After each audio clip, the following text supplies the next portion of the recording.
Ini ngomong-ngomong tentang Lailatul Qadar, Bapak. Bagaimana tanda-tandanya ketika malam itu akan diturunkannya Lailatul Qadar, Pak?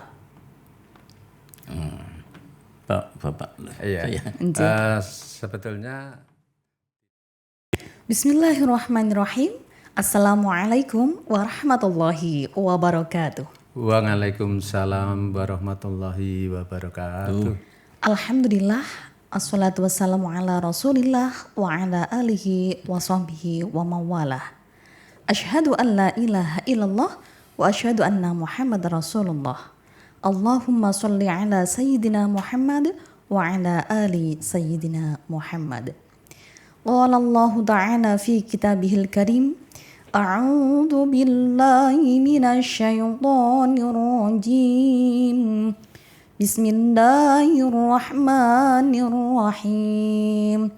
Ya ayyuhalladzina amanu kutiba alaikumus syiyamu kama kutiba alal ladzina min qablikum la'allakum tattaqun. Shadaqallahul azim. Para pemirsa dimanapun Anda berada yang tentunya insya Allah senantiasa dirahmati oleh Allah Subhanahu wa Ta'ala. Mengawali talk show fi hadzal yaum, marilah kita senantiasa bersyukur kepada Allah Subhanahu wa Ta'ala atas limpahan nikmat, terutama nikmat iman, nikmat sehat hingga nikmat kesempatan, sehingga kita bisa bersinggah di bulan Ramadan yang penuh berkah ini. Dan alhamdulillah kita sudah bisa melaksanakan ibadah puasa sampai dengan hari ini. Tiadalah betah orang yang berpuasa bila ia tidak mendapatkan nikmat iman. Tiadalah bahagia orang yang sehat jikalau kesehatan itu tidak dianggapnya sebagai nikmat. Dan tiadalah berarti kesempatan bagi seseorang bila tidak ia manfaatkan dengan sebaik-baiknya guna. Sholawat berbingkaikan salam mari kita hadiahkan kepada Nabi Khotamul Anbiya, yaitu Nabi Muhammad Sallallahu Alaihi Wasallam. Semoga dengan rajinnya kita berucap Allahumma sholli ala Sayyidina Muhammad wa ala ali Sayyidina Muhammad, kita akan mendapatkan pertolongan beliau di hari akhir nanti. Amin ya rabbal alamin.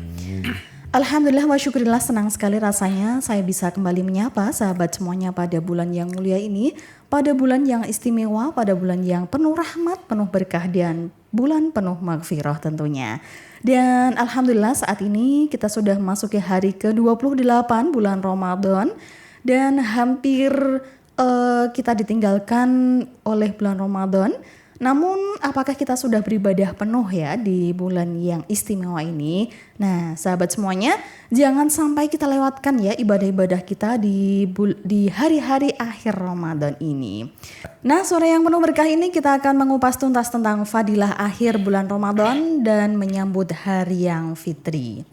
Pemirsa yang dirahmati oleh Allah, di sini saya tidak sendirian, tetapi di sini saya ditemani oleh dua narasumber kita, yaitu Bapak Dr. Andes Badari MM. Beliau adalah Kepala SMK Negeri 1 Boyolali. Assalamualaikum Bapak Badari. Waalaikumsalam warahmatullahi wabarakatuh. Nggih, apa kabar Bapak? Alhamdulillah sehat selalu dan tidak lupa bahagia. Alhamdulillah, Enje. Dan narasumber kita yang satu yaitu Bapak Muh Adnan. Assalamualaikum Bapak. Waalaikumsalam warahmatullahi wabarakatuh. Enje, Bapak Adnan sehat juga Enje Bapak? Alhamdulillahirrahmanirrahim, sehat walafiat. Alhamdulillah. Nah ini kita sudah berpuasa sampai dengan bulan ke-28 ini Bapak. Alhamdulillah. Dan insya Allah semoga harapan kita diberikan umur panjang ya, bisa bertemu dengan bulan kemenangan. Amin. Baik, di sore hari ini kita akan berbincang-bincang ini Bapak ya, tentang keutamaan 10 hari di bulan Ramadan ya. Ini kita bahagia Bapak tentunya ya ketika kita melaksanakan puasa, tetapi saat ini kita sudah mulai sedih nih Pak. Karena sebentar lagi kita akan ditinggalkan oleh bulan Ramadan ini. Baik, ini kita akan memulai untuk membahas tentang keutamaan hari-hari akhir di bulan Ramadan ini Bapak. apa saja sih Mbak untuk keutamaan-keutamanya di hari-hari akhir Ramadan atau 10 hari terakhir di bulan Ramadan ini Bapak? Jadi,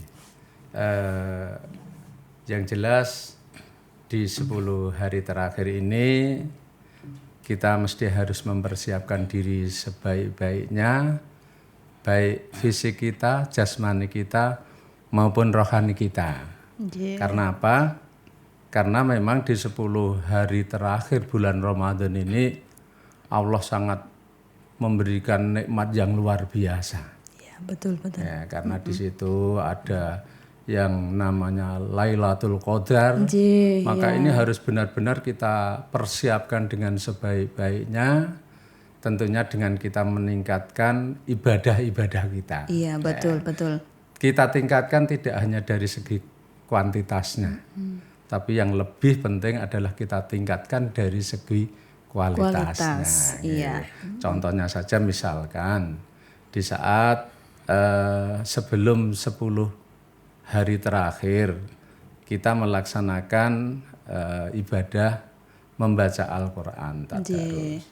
Mungkin pada saat itu kita membaca setengah juz saja itu sudah merasa agak berat. Iya, sudah mulai berat ya. Belum lagi kita melihat terjemahannya atau maknanya. Nah, maka di 10 hari terakhir ini harus kita niatkan betul hati kita.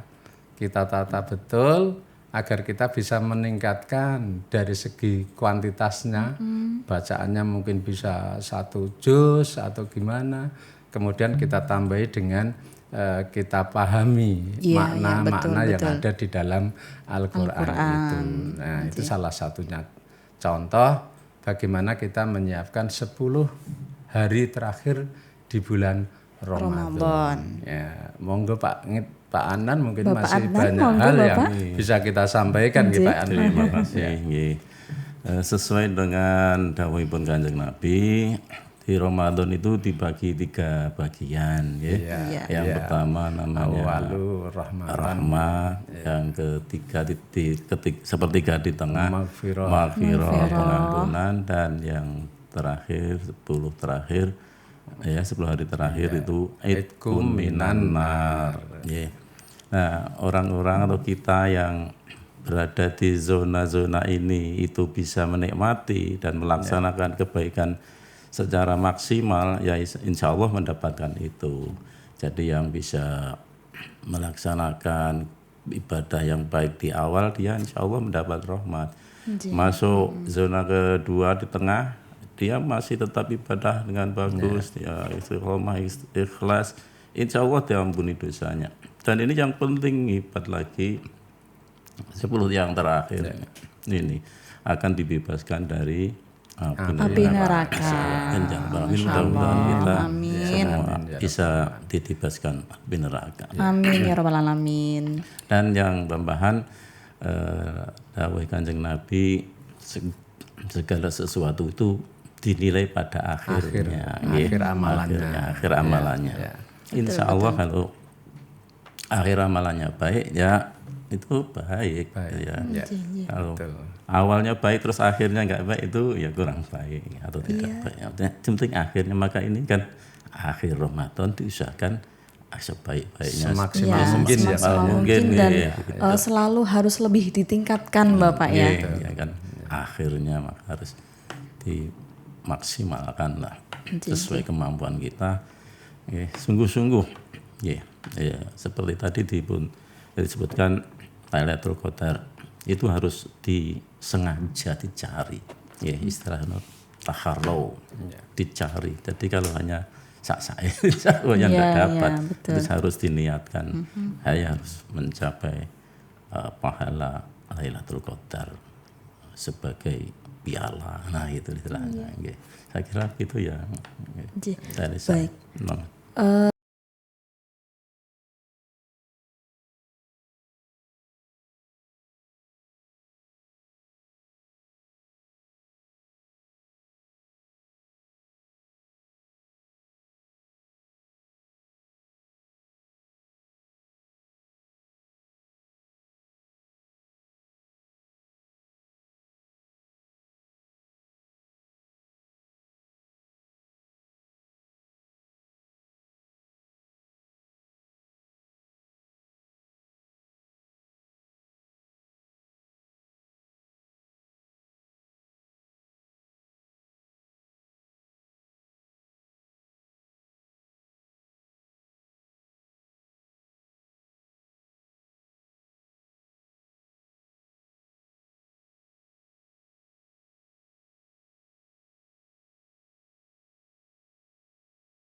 ini ngomong-ngomong tentang Lailatul Qadar Bapak. Bagaimana tanda-tandanya ketika malam itu akan diturunkannya Lailatul Qadar Pak? Bapak. Iya. Sebetulnya tidak ada waktu yang Waktu khusus istimewa. ya. Iya, waktu istimewa. Yang jelas dari 10 hari terakhir ini kan mengingatkan kita, ya, jangan sampai di 10 hari terakhir itu kita terlena. Iya, betul. Sebab kalau kita sudah tahu katakan, oh Lailatul Qadar itu turunnya tanggal 25. Iya. Nah, maka orang mesti akan berbondong-bondong Ketika tanggal 25 itu. di tanggal 25 iya, itu. Betul ya. Maka tidak ada waktu yang pasti Lailatul Qadar itu akan turun tanggal berapa. Iya, betul. Hanya saja di dalam satu hadis itu Lailatul Qadar itu akan turun pada tanggal-tanggal ganjil. Nah, ini kan hanya satu isyarat nggih Pak. Artinya bahwa kita mestinya harus lebih giat lagi, kita tingkatkan lagi ibadah-ibadah kita yang menunjang sempurnanya ibadah puasa kita di bulan Ramadan. Pada saat belum Ramadan kita mungkin belum pernah iktikaf. Iya, gitu. betul. Nah, maka di bulan Ramadan itu kita disunahkan untuk melaksanakan iktikaf di masjid. Nah, itu kan dalam rangka untuk menyongsong agar di malam-malam itu kita tidak terlena. Sehingga orang yang iktikaf kan nggak mungkin akan tidur ya Pak ya. Karena iktikaf itu hanya mendekatkan diri kepada Allah dengan bacaan-bacaan tertentu, doa-doa, sehingga disitulah mungkin akan turun Lailatul Qadar, maka kita akan membersamainya. Iya, betul. Kemudian karena ini bahasan kita 10 hari di bulan Ramadan ya, terlebih lagi ini sudah tanggal 28 Ramadan ini Bapak.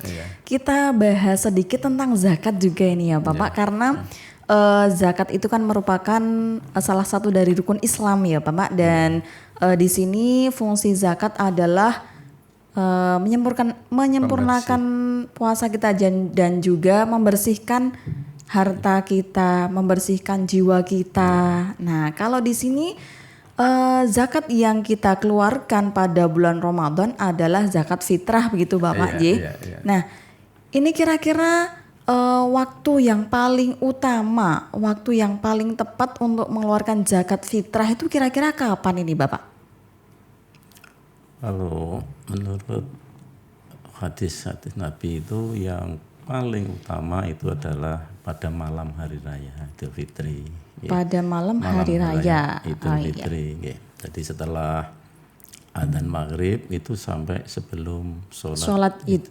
Berarti pada sampai dengan pagi hari. Iya, sampai pagi hari. Sebelum sholat Id. Itu yang paling utama. Yang paling utama.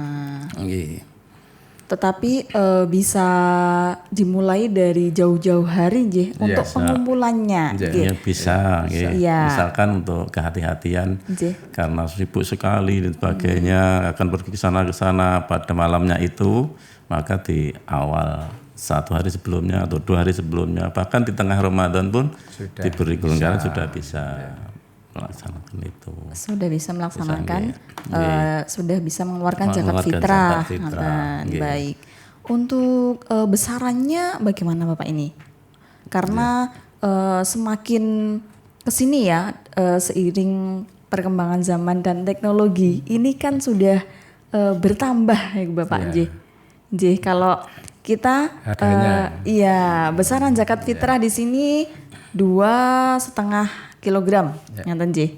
Kemudian kita sudah berkembang lagi, sudah ada penambahan 2,7 kilogram, ngaten. Ya, ini kalau misalnya kita tetap mengeluarkan sebesar 2,5 kilogram, itu kira-kira bagaimana Pak? Apakah kita harus menyesuaikan dengan perkembangan saat ini atau tetap sah ketika kita mengeluarkan 2,5 kilo? Ya mestinya gini Bu, karena kan zakat ini kan hal yang sangat prinsip karena ini untuk membersihkan ibadah di bulan Ramadan. Nah, tentunya kita berpedoman pada aturan yang sudah ada. Contohnya misalkan sekarang di Kementerian Agama itu kan sudah mengeluarkan Ketua MUI juga betul. bahwa zakat fitrah yang kita keluarkan ini sebesar 2,7 ya.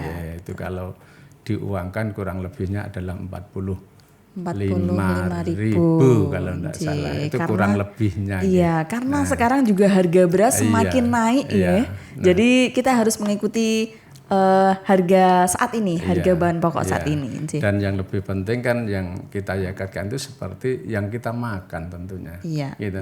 betul. Nah, yang kita makan sehingga di situ nanti wujud harganya kan menyesuaikan dengan yang kita makan sehari-hari. Iya, betul.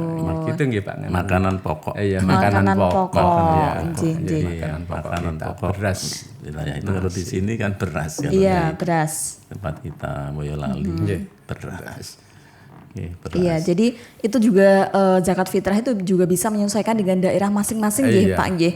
Jadi kalau misalnya makanan pokok sehari-hari itu gandum, berarti boleh kita mengeluarkan gandum. Kalau makanan pokok sehari-hari itu sagu, juga boleh mengeluarkan sagu gitu nggih. Ya, jadi itu pokok setempat. Jadi nggak boleh kalau misalnya di sini makanan pokok kita beras, tapi kebetulan juga di sini banyak jagung. Kita nggak boleh ya Pak yang mengeluarkan jagung ya.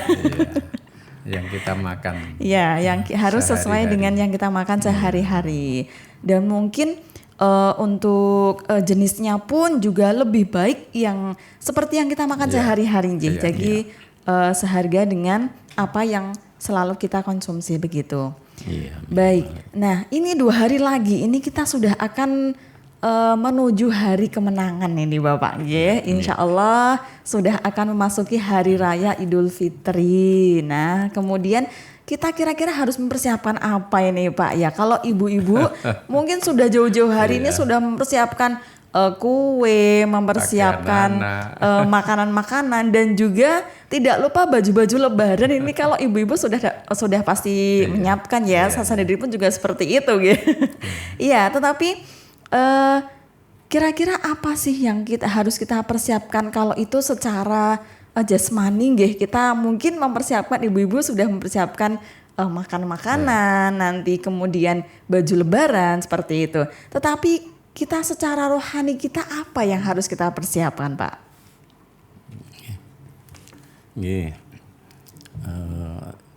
Kebiasaan di masyarakat kita itu sebenarnya belum sesuai dengan yang sesungguhnya. Kadang-kadang terjadi di masyarakat itu yang tidak utama jadi utama. Iya, betul. Beberapa adat kebiasaan seperti itu termasuk di pernikahan nih, untuk memperjelas saja Pernikahan itu yang intinya kan ijab kabul itu. Kabul, iya betul. Resepsinya itu kan istilahnya mengembangkan tambahan. Tapi begitu akan melaksanakan, akan mantu gitu mesti fokus pertamanya malah yang dipikir resepsinya. Iya, betul.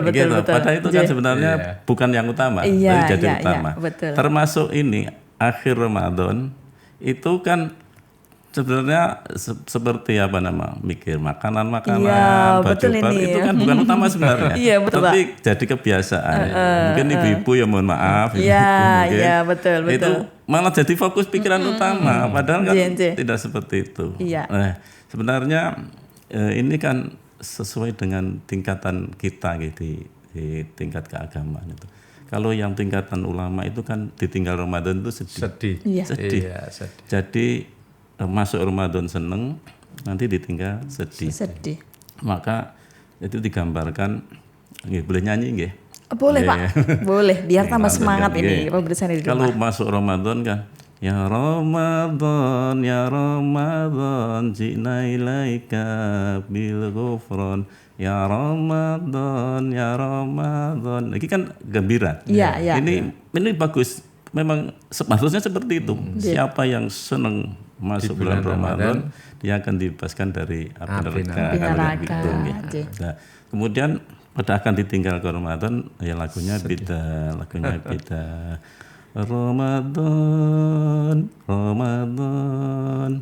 Ramadan di hati, karena sudah menyatu di hati. Sedih Ramadan, Ramadan, usahlah engkau pergi. Jadi enggak mau nuansanya sudah sedih. Aduh, ditinggal Ramadan. Ini kan seperti ini berarti kan evaluasi Ramadan saya itu sudah seperti apa, baik atau enggak, amal saya sudah baik atau belum. Tapi kan ini kan malah nomor 2. Iya, betul. Fokusnya kepada tadi. Iya, terutama ibu-ibu tadi ini Bapak ya. Itu. Mohon maaf itu ya. Ini kebiasaan di masyarakat seperti itu. Tapi apa jelek tidak baik. Emang menyongsong Lebaran harus memang disambut dengan gembira juga. Akhirnya Lebaran tiba, gembira lagi. Itu kan lagunya menyesuaikan. Lebaran sebentar lagi. Itu juga gembira kan. Gembira lagi. Iya. Ya, memang kita ya harus gembira sedih itu memang harus. Kalau gembira terus nanti malah berbahaya. Nanti harus evaluasi diri, ini kurang bagaimana. Diperbaiki lagi, tapi gembira lagi, semangat lagi. Saya kira gitu. Yang penting itu tadi nggih Pak, meskipun kita sudah menjelang hari kemenangan, itu tadi ibadahnya terutama nggih tidak boleh turun ini ya Pak. Itu yang penting. Iya, karena ketika kebiasaan juga ketika di awal-awal Ramadan seperti di masjid-masjid itu kan penuh sekali tarawihnya sampai dengan luar ya, sampai kita buat teratak gitu ya Pak. Iya, tetapi nanti semakin maju ya, jamaahnya semakin maju. Semakin maju softnya. Ini kemudian nanti di akhir Ramadan ini yang mulai penuh ini adalah mal-mal, kemudian toko-toko. Nah, seperti itu Bapak ya. Pindah tempat. Iya, pindah tempat. Jadi meskipun kita sudah berada di penghujung Ramadan, ya ibadahnya kita harus tetap kita lakukan dan harus terus ditingkatkan. Nah, besok ketika kita sudah meninggalkan Ramadan pun juga tidak boleh surut ya Bapak ya. Harus sama dengan ketika bulan Ramadan begitu. Makanya kan terus itu ada tradisi halal bihalal.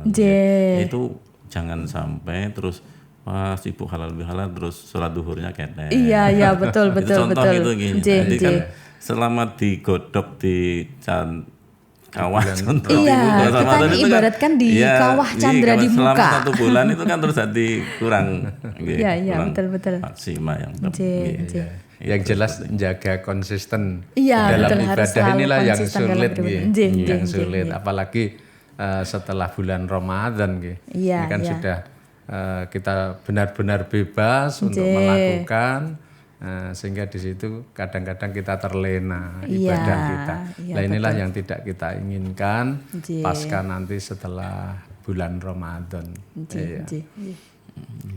Iya. Baik Bapak Badari dan Bapak Adnan, ini tadi rupanya sudah banyak sekali yang kita bahas-bahas ya. Dan ini sudah berada di penghujung acara. Namun sebelumnya apabila ada pesan-kesan ataupun sesuatu yang akan disampaikan kepada pemirsa, monggo Bapak Badari dan juga Bapak Adnan. Monggo Bapak. Biasanya kalau pekerjaan itu tuting-tutingan. Ini Pak Adnan yang pas bikin monggo. Dalam rupiah ya. Pesan untuk kita semua, marilah kita komitmen setelah Ramadan ini diwujudkan rasa syukur kita itu. Karena kan masih dalam bulan Rajab itu biasanya banyak berdoa Allahumma barik lana fi Rajab wa sya'bana wa balighna Ramadan. Minta diberkahi bulan Rajab, bulan Syaban, dan supaya disampaikan bertemu dengan bulan Ramadan. Nah, sudah dituruti oleh Allah, dipenuhi permohonannya bertemu dengan Ramadan, maka setelah dilaksanakan dengan sebaik-baiknya, bersyukur kepada Allah, beribadah yang sebaik-baiknya semaksimal mungkin. Terus itu setelah itu jangan ditinggal brung gitu saja, dalam arti harus tetap dipertahankan ibadah-ibadah di bulan Ramadan itu dipertahankan. Seperti apa peningkatannya itu, seperti apa lah itu ditingkatkan di bulan berikutnya, karena arti Syawal itu karena artinya meningkat. Iya, meningkatkan. Meningkat. Nggih, kalau nggak meningkat berarti ya berarti belum sesuai dengan yang kita harapkan. Jadi harus ada peningkatan. Nggih, terus peningkatan dari sebelumnya ke bulan berikutnya atau tahun berikutnya yang lebih baik dalam segala hal yang baik-baik. Nggih. Monggo Bapak Badari. Saya kira sudah cukup, Mbak. Jadi intinya setelah pasca Ramadan itu ya mari kita ibadah kita tingkatkan.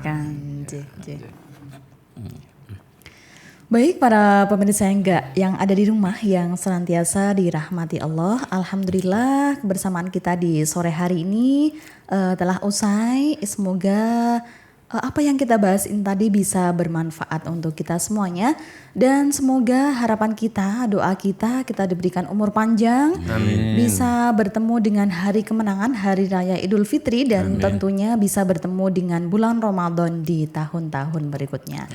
Amin ya robbal alamin. Di sini saya Siti Amanatul Syarifah dan juga Bapak Badari, Bapak Muhammad Adnan mohon undur diri. Mohon maaf apabila banyak kesalahan kami dalam berbincang-bincang pada sore hari ini. Untuk para pemirsa di rumah semuanya, selamat berbuka puasa. Ya, sebentar lagi akan masuki beduk maghrib. Terima kasih, sekian dari kami. Wassalamualaikum warahmatullahi wabarakatuh. Waalaikumsalam warahmatullahi wabarakatuh.